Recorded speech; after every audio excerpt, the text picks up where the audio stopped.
né? E eu creio que vai falar à tua alma, ao teu espírito nessa noite. Mas antes de nós lermos, vamos estar orando agora. Você pode baixar sua cabeça. Pai querido e amado, nós te louvamos e engrandecemos o teu santo nome, porque tu és santo, santo e santo. E se nós estamos aqui, Senhor, se nós levantamos hoje, Senhor, é porque a tua vida está em nós e o propósito tem na vida de cada um de nós. E se nós estamos aqui neste lugar, Senhor Deus, nesse espaço físico, Senhor, e nós cremos que quando nós reunimos no nome do Senhor Jesus, o Senhor Jesus ele se faz presente e ele está aqui nessa noite. E aonde ele está, a alegria, porque ele é o nosso remidor. É ele que remiu todas as coisas, ele que está remindo todas as coisas.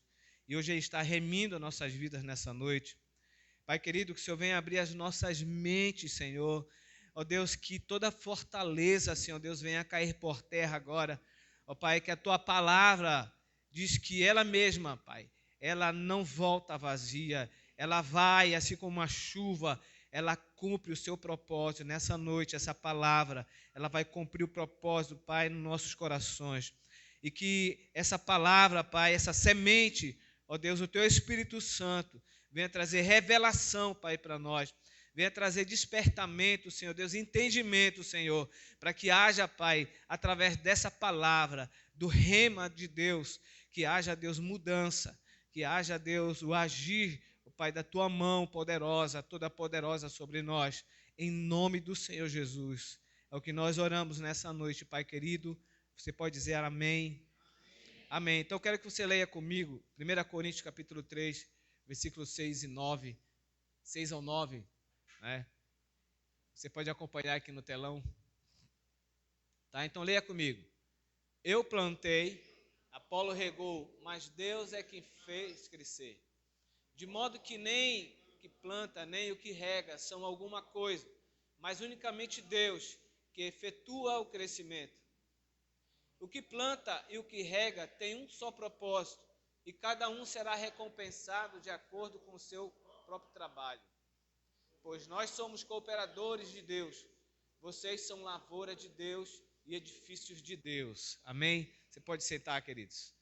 Então, o título dessa palavra é priorizar as obras ou priorizar a obra de Deus.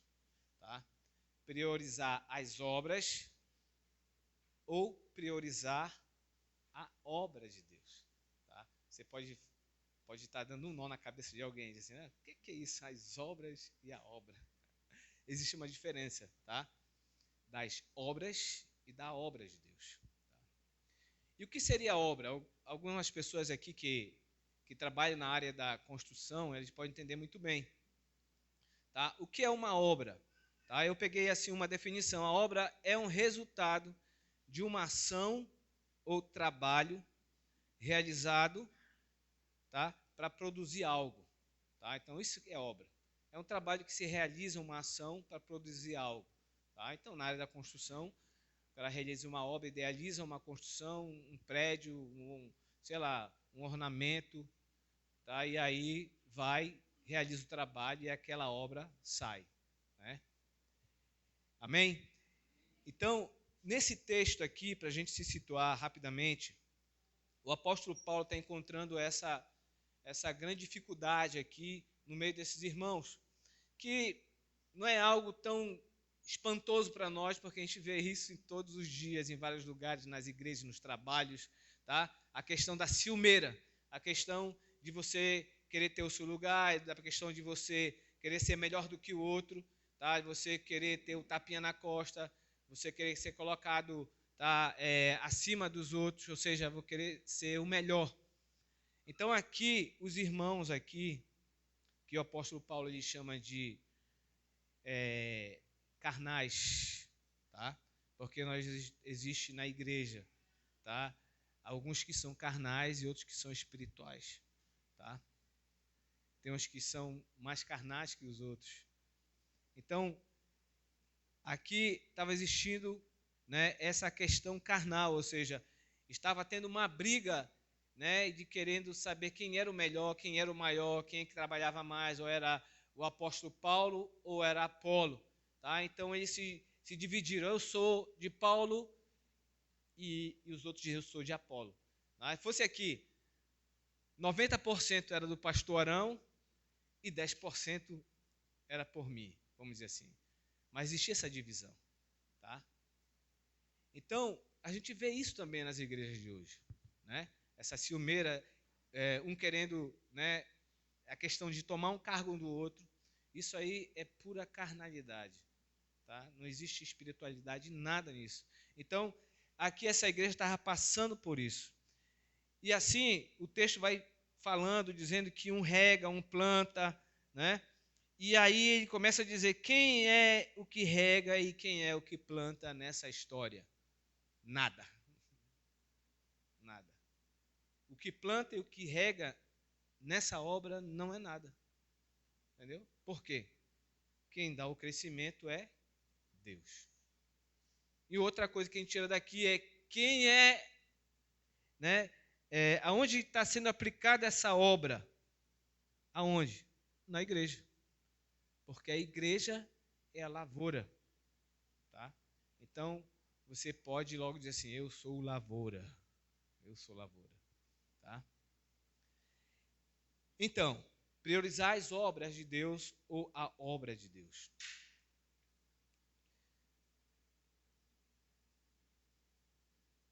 Quem é que realiza a obra de Deus? Você fica com essa pergunta na cabeça aí. Quem é que realiza a obra de Deus? Assim, às vezes a gente fala assim que eu estou fazendo a obra de Deus. Quem já falou isso? Eu estou fazendo a obra de Deus. Ou eu estou fazendo a obra de Deus. Só eu que falei? Praticamente todos nós, né? Temos que fazer a obra de Deus, né? Te fala, olha, você tem que fazer a obra de Deus. Então, as obras de Deus é diferente da obra de Deus. Vocês lembram lá do Egito? O povo foi resgatado, foi libertado através de um líder chamado Moisés. Mas Deus, ele fez o quê? Ele jogou pragas ali naquele lugar, né? Para que o povo pudesse ser liberto. E quando o povo foi liberto, no deserto, Deus fez o quê? Deus mandou manar dos céus para alimentar aquele povo. Deus fez sair água da pedra, né, para saciar o povo. Né? E quando o povo reclamou que estava enjoado, Deus mandou vir as cordonizas. Né? Deus providenciou tudo. E isso aí nada mais é do que Deus provendo e suprindo a necessidade daquele povo no deserto. Assim Ele faz na nossa vida, nessa nossa caminhada que nós temos, né? Como já foi pregado aqui, que nós estamos nessa caminhada e nós passamos por dificuldade, deserto e tudo mais, e Deus vai suprindo, ou seja, as obras de Deus. Então, isso são as obras de Deus. Então, as obras de Deus são coisas que são temporais. São coisas que são realizadas aqui na terra. Sabe? O seu trabalho, o seu sustento, né? A sua saúde, um milagre, uma cura, são as obras de Deus. Jesus, quando esteve aqui, ele realizou muitas obras. Até o apóstolo João disse que não teria como caber quantidade de livros se fosse relatar todos os milagres, todas as obras que Jesus fez, que ele realizou. Então, as obras de Deus são temporais e terrenas, né? E a gente tem que ter muito cuidado, porque muitas vezes nós priorizamos muitas obras de Deus, sabe? As obras de Deus em detrimento da obra de Deus. A obra de Deus, ela é eterna. Ela é celestial. Amém? Vocês entenderam até aí? Então, quem realiza a obra de Deus? Aonde é realizada essa obra de Deus? Na lavoura, que sois vós. Nós somos a lavoura de Deus. Então, essa obra é realizada em nós. E quem somos nós nessa obra de Deus? Quem somos nós nessa obra de Deus? Nós somos instrumentos, tá? nós somos instrumentos usados nessa obra de Deus e também nós somos lavoura nessa obra de Deus. Está entendendo? Nós somos as duas coisas. Nós somos instrumentos que somos usados na obra de Deus e somos também essa lavoura aonde essa obra é realizada. Então essa obra, quem realiza é Deus. Nós somos instrumentos. Então aqui, Paulo e Apolo, eles eram o quê? Instrumentos usados na obra de Deus. Tá? Essa obra, a palavra, ela promete que Deus vai cumprir. Perfeitamente, totalmente. Essa obra aqui, quando você entregou a vida para Jesus, você reconheceu que Jesus é o Senhor da tua vida, e você encontrou um tesouro onde você é capaz de largar todas as coisas por causa desse tesouro. E essa obra iniciou na tua vida, porque você é lavoura de Deus. E quem realiza essa obra em você é o próprio Deus. É o próprio Deus. Mas essa obra de Deus, ele tem um foco. Deus, ele realiza essa obra em mim e em você, e usando eu e você para que essa obra se realize em outros, porque nós somos a igreja, e aí você é um instrumento de Deus para que essa obra seja realizada na vida do teu irmão, e o teu irmão é usado para que essa obra seja realizada também na tua vida. E nós temos a liderança dos grupos familiares, temos os pastores, então são instrumentos de Deus também. Mas essa obra tem um foco, tem um objetivo, que é a vontade de Deus. A vontade de Deus. Então eu quero que você abra comigo, ou a irmã, a missionária Jamilá, poder colocar aí na tela, Efésios capítulo 1, 9 a 11. Efésios 1, 9 a 11. Então diz assim, e nos revelou o mistério da sua vontade, de acordo com o seu bom propósito que ele estabeleceu em Cristo. Isto é, de fazer convergir em Cristo todas as coisas celestiais ou terrenas na dispensação da plenitude dos tempos. Nele fomos também escolhidos, tendo sido predestinados conforme o plano daquele que faz todas as coisas segundo o propósito da sua vontade, a fim de que nós, os que primeiro esperamos em Cristo, sejamos para o louvor da sua glória. Até aí. Então, o que a palavra disse? Que a vontade dele é o quê? Que todas as coisas converjam para Cristo. Todas as coisas converjam para Cristo. E aí eu tenho outros textos, tá, que a gente não vai ler, que você pode anotar e depois ler, que é Romanos 11:36, diz assim mesmo, que porque dele, por meio dele, são todas as coisas. Atos 17:28 diz que nele vivemos, movemos e existimos. Gálatas 4:19, o apóstolo Paulo fala o seguinte, que de novo eu sofro dores de parto, até que Cristo seja formado em vós. Efésios 4:13 é assim mesmo, quando é colocado os ministérios de pastores, de mestres, de evangelistas, e tem um objetivo no versículo 13 do capítulo 4 de Efésios, que é chegar à estatura do varão perfeito. Então, tudo converge para Cristo. Então, essa obra que é Deus que faz, não é eu nem você, né? Nós não temos esse poder de fazer isso. O objetivo é nos tornarmos parecidos com Cristo, sermos transformados à mente de Cristo. Então, essa é a obra de Deus. Amém? Então, você está nesse processo dessa obra. Tá?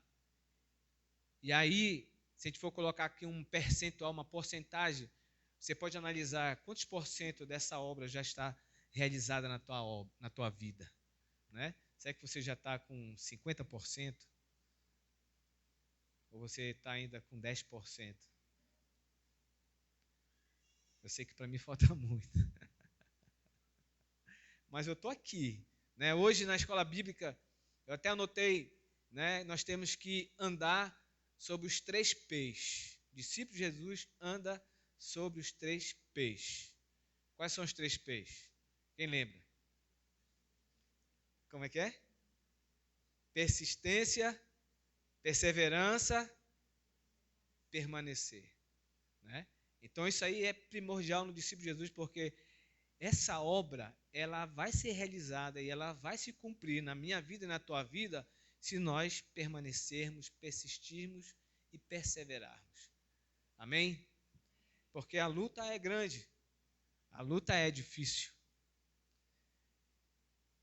E aqui nós estamos aqui voltando para a nossa igreja, né? Nós sonhamos em crescer, em multiplicar nessa grande lavoura de Deus, né? Nessa grande obra de Deus, tá? Aqui nessa igreja. E nós não podemos cometer alguns erros. Um erro que eu queria pontuar é sobre as estratégias. Tá? Estratégias são meios que Deus nos dá para que essa obra seja realizada. Mas a gente não pode ter a estratégia, tá? E substituí-la pela essência desse crescimento, dessa multiplicação. Tá? O que eu quero dizer é que algumas vezes, muitas vezes, pode-se pegar essa estratégia e dizer assim, não, essa estratégia é que faz multiplicar. Entendeu? Ou seja, eu coloco a minha fé na estratégia. Não. Porque como nós vimos aqui, apóstolo Paulo, grande apóstolo Paulo, nessa obra não é nada. Porque é Deus que dá o crescimento. É Deus que multiplica. Tá? Então, nós temos que ter o cuidado de que as estratégias, elas não podem substituir a essência no crescimento e na multiplicação. Tá? Pode acontecer o erro de criar uma estratégia aqui num culto, tá? Para que haja crescimento. Se a igreja ficar fundamentada em toda vez criar algo para que tenha algum resultado, você vai passar a vida toda cansado, né, de estar criando coisa, criando. Aí você, isso não dá mais certo, bora criar outra coisa. Cria outra coisa. E aí, pode até crescer. Mas a pergunta é, a obra está sendo realizada? A obra de Deus está sendo realizada mesmo? Vocês já ouviram falar do hormônio do crescimento? Já? Então, o hormônio do crescimento, né, tem alguns que já mudou, que não é mais o hormônio do crescimento, é o hormônio do decrescimento. É porque com a idade, já me falaram, com a idade a pessoa vai diminuindo. Diminui de estatura, de altura e aumenta de largura. Mas o hormônio do crescimento, tem um período do hormônio do crescimento, que é onde há uma explosão maior de crescimento no ser humano, é quando ele dorme. Tá? Já ouviram falar isso? Já, né? Então, é nesse momento que há um crescimento maior.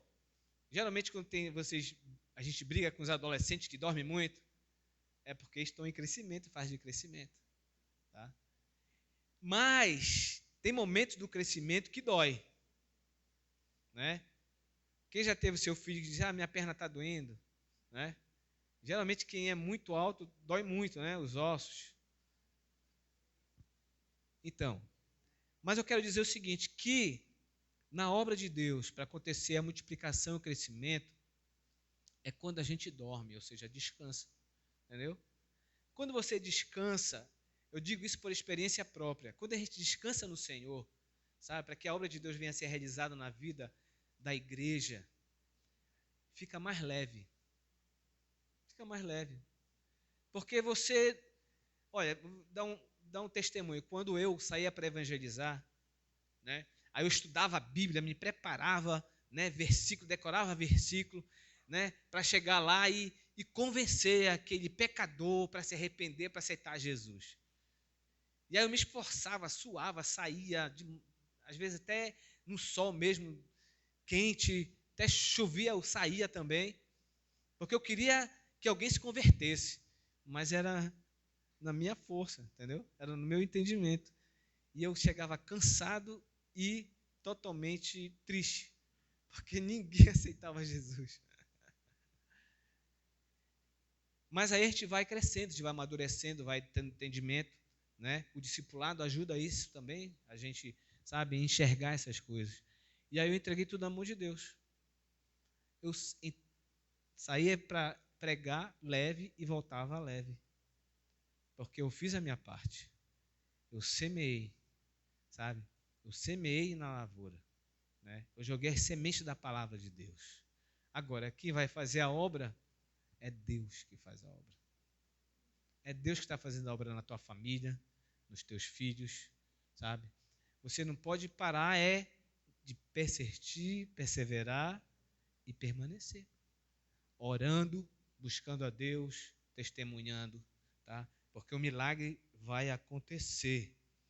E tem acontecido na vida de muitos irmãos. Irmãos, e nessa lavoura todos nós fomos chamados para remir, né? Jesus, ele foi um remidor.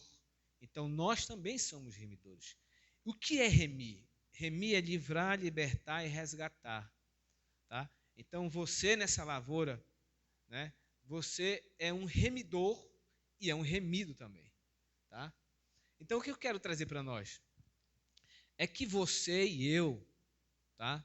Nessa grande lavoura, nós somos instrumentos de Deus e nós somos também a lavoura de Deus.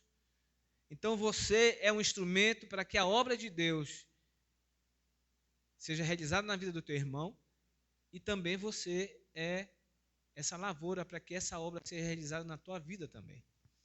E eu quero dizer para você o seguinte, que você vai se tornar um instrumento eficaz na mão de Deus quando você, né, deixar Deus realizar essa obra na tua vida. O que é essa obra? O que é essa obra na vida de cada um de nós? É a transformação de caráter, é a santificação, sabe? É tirar o mundo de dentro de você, sabe? É fazer você, sabe, abrir os seus olhos e ver que a melhor coisa que tem é andar com Cristo, é andar na palavra de Deus. E aí, tem uma canção que diz assim mesmo, enquanto eu te curo, né? Não, enquanto você é usado na obra de Deus, eu vou te curando, entendeu? Enquanto você vai sendo usado, tá? Deus vai te curando, vai te sarando. Porque Deus, ele não chama os capacitados. Ele capacita os escolhidos, entendeu? Então você está sendo capacitado pelo Senhor, tá? E você é um remidor. Você foi chamado para resgatar, você foi chamado para libertar, você foi chamado para livrar, tá? Então eu quero trazer nessa noite para nós essa consciência, entendeu? Essa consciência dessa obra de Deus, porque nós trabalhamos aqui, né, nos grupos familiares e ali é uma lavoura. Ali Deus está realizando uma obra ali naquelas vidas, ali no grupo familiar. Você é um discipulador. Então você está sendo instrumento para que aquela lavoura, a obra de Deus, seja realizada na vida daquela pessoa. E nessa lavoura, você como um remidor e um remido, você tem que carregar a cruz de Cristo, tá? Você tem que ter o mesmo sentimento que houve em Cristo Jesus, Filipenses 2,5. Você tem que andar crucificado com Cristo, Gálatas 2,20. Você tem que abrir mão da sua vida na terra. Ninguém fez cara feia, não? Aí? Abrir a mão da sua vida. É difícil, né? Difícil. Você tem que ser radical contra o pecado. Se aquilo que te faz pecar, radicaliza, corta, joga fora, entendeu? Você também tem que constranger as pessoas pelo amor de Deus na tua vida, não pela tua santidade. Eu estava comentando ontem com alguns irmãos que quando eu entreguei a vida para Jesus, aí você quer ser o santo dos santos, isso também as pessoas ensinam para a gente, e aquela tua santidade até afasta as pessoas, porque você vai querer ser melhor do que as outras, sabe? Você vai querer, sabe, e apontar o dedo, dizer que é quase condenando a pessoa ao inferno. Mas você tem que constranger as pessoas pelo amor que Deus tem derramado. Romanos 5:5 diz que o amor de Deus é derramado no nosso coração através do Espírito Santo de Deus. Então vamos constranger as pessoas, nós que somos remidores, através do amor, tá? Pelo amor de Deus. Um outro ponto que nós temos que ser nessa lavoura como remidores, temos que ser um problema. Vai ver se você entende. Tem que ser um problema para o mundo. Você tem que ser um problema para o mundo. Por que você tem que ser um problema para o mundo? Por quê? Porque você não vai viver no prazer das coisas desse mundo. Entendeu? Então você vai ser um problema para o mundo, porque você não vai viver, tá? Você não vai alimentar os prazeres desse mundo, porque você vai ser o quê? Separado para ser santo. Santificação. Sem santificação, ninguém verá ao Senhor. A lavoura de Deus, que somos nós, como é que está? Como é que está essa terra hoje, dessa lavoura de Deus? Será que ela está seca? Ou ela está encharcada da presença de Deus? Será que essa terra está faltando chuva da presença de Deus? Deus, Ele quer levantar no meio dessa lavoura verdadeiros discípulos de Jesus, sabe? Que são determinados para levantar altares, sabe? Altares aonde vai acontecer o quê? O fogo da presença de Deus. Os sacerdotes, eles foram separados para que no altar eles não deixassem a lâmpada se apagar. Toda manhã, pela manhã, eles tinham que tirar as cinzas e colocar lenha nova para que aquele fogo não se apagasse. Então, para que essa obra de Deus, ela comece e se desenvolva na minha vida, na tua vida, nós temos que colocar fogo nesse altar, da presença de Deus. Irmãos, hoje, muitas coisas têm tirado, né, têm colocado distrações na nossa vida, de tal maneira que nós, como sacerdotes, nós temos deixado de, pela manhã, tirar as cinzas e colocar lenha nova para que esse fogo não se apague. E isso é algo que tem que acontecer com diligência e devoção. É algo diário. Não é só um culto. Não é só um culto do domingo que vai resolver as coisas. É algo diário da nossa vida. Então precisa determinação, precisa diligência, sabe? Tem uma palavra, né, que eu tenho excluído da minha vida, que é procrastinar. Não sei se está certo. Procrastinar, sabe? Eu era muito bom em procrastinar as coisas. Sempre deixava para depois, deixava para depois. Mas agora eu tenho me alertado para que tudo que eu venha fazer, se der para fazer hoje, eu vou fazer logo. Tá? Telefone, então, por exemplo, para mandar uma mensagem, eu falar alguma coisa, eu deixo para depois. Não, depois eu passo a mensagem, depois eu passo os áudios, depois eu digo. Graças a Deus que tem uma remidora lá em casa. A minha esposa. Né? Então, eu fui remido nessa área. Né? Então, é assim que acontece, queridos. E eu não sei como é que está a tua vida, tá? Eu sei que hoje você sabe que você é a lavoura de Deus e que a obra de Deus está sendo realizada na tua vida. E Deus te chamou como sacerdote e você tem um trabalho a realizar nessa obra. Você tem uma missão a realizar nessa obra, tá? Cada um de nós tem uma missão, né? O apóstolo Paulo, ele foi chamado com uma missão, tá? Porque Deus escolheu ele, tá?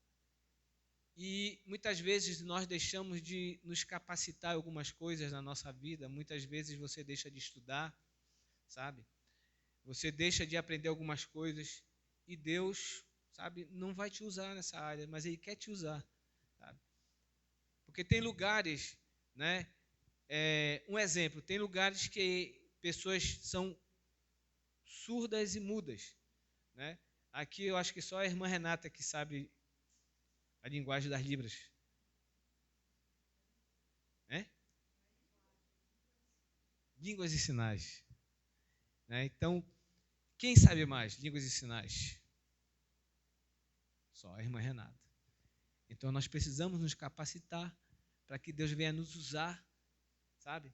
Para levar a palavra de Deus através das línguas e sinais para alcançar as pessoas surdas e mudas. O apóstolo Paulo, ele foi escolhido assim por quê? Porque ele era altamente capacitado, entendeu? Para aquela missão. Então, Deus tem uma missão na tua vida. Deus tem uma missão na minha vida. E esse fogo que eu falei para vocês, Hebreus 12, 29, diz que Deus, ele é um fogo consumidor, sabe? Então, esse fogo, ele vai consumir, tá? Vai consumir toda a impureza da nossa vida, todo o pecado, sabe? Todos nós temos os nossos fantasmas, todos nós temos as nossas lutas, sabe? As nossas fraquezas.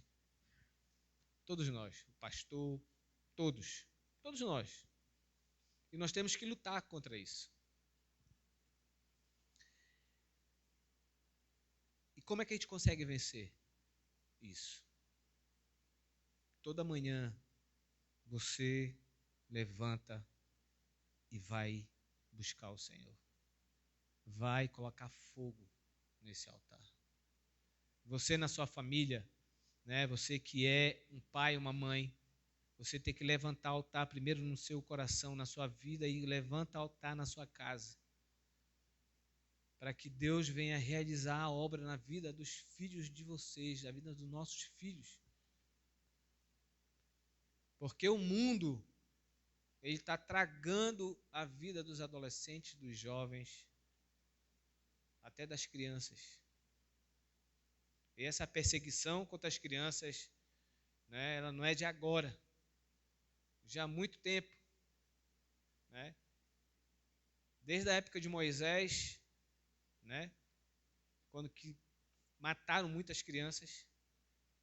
Na época de Jesus também, mataram muitas crianças. Agora, por quê? Porque o inimigo das nossas almas, ele sabe e conhece a obra de Deus. Ele sabe que Deus realiza a obra. E ele sabe também que Deus, ele usa os instrumentos como remidores para que essa obra seja realizada na vida de cada um de nós. E o que é que ele faz? Ele mata. Sabe? Ele mata os teus sonhos, ele, sabe, joga mentira na tua cabeça de que você não pode, que você não é capaz, que você não tem condições. E aí, o medo dele é o quê? É que se levante remidores determinados para que essa lavoura ela venha a amadurecer e que no dia do Senhor, a grande colheita, aonde Deus vai fazer a separação do joio e do trigo, e aí a obra está completa.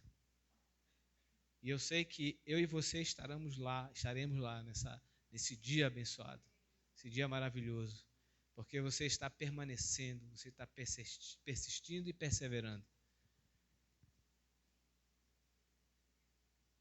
Mas, pastor, está difícil, eu não consigo. Eu não consigo, a luta é muito grande, né? Eu não consigo vencer isso na minha vida. Muitas coisas na minha vida eu pensava que eu não ia vencer. Mas hoje eu venci. Através do discipulado, através dessa grande lavoura, onde todos são instrumentos, eu consegui vencer muitas lutas na minha vida. Ainda tem muitas lutas. Mas eu quero dizer para vocês que eu acho agora que eu estou com 40% dessa obra realizada na minha vida. O choro pode durar uma noite, mas pela manhã vem a alegria do Senhor. Então, irmãos, eu quero dizer para você que todo dia que amanhece, é uma oportunidade para você vencer. Porque todo dia vem um amanhecer, sabe?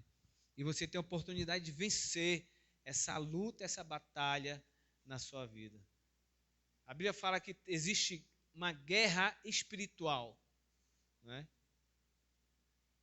Essa guerra espiritual, você pode pensar que existe essa guerra no mundo espiritual, nas regiões celestiais, mas a maior guerra espiritual é aqui dentro de nós, sabe? É dentro de nós a maior guerra espiritual. Então essa obra, ela é interna. Ela é de dentro para fora.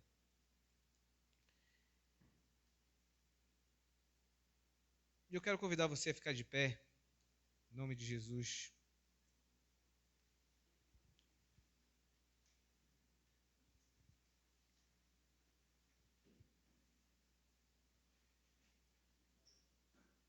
Quero dizer para você que você é um vitorioso sobre todas as suas lutas, as suas paixões, as suas concupiscências da carne, tá? Porque você, não sei se você já entendeu isso, que aquele que está dentro de você é maior do que todas essas coisas. Não sei se você já entendeu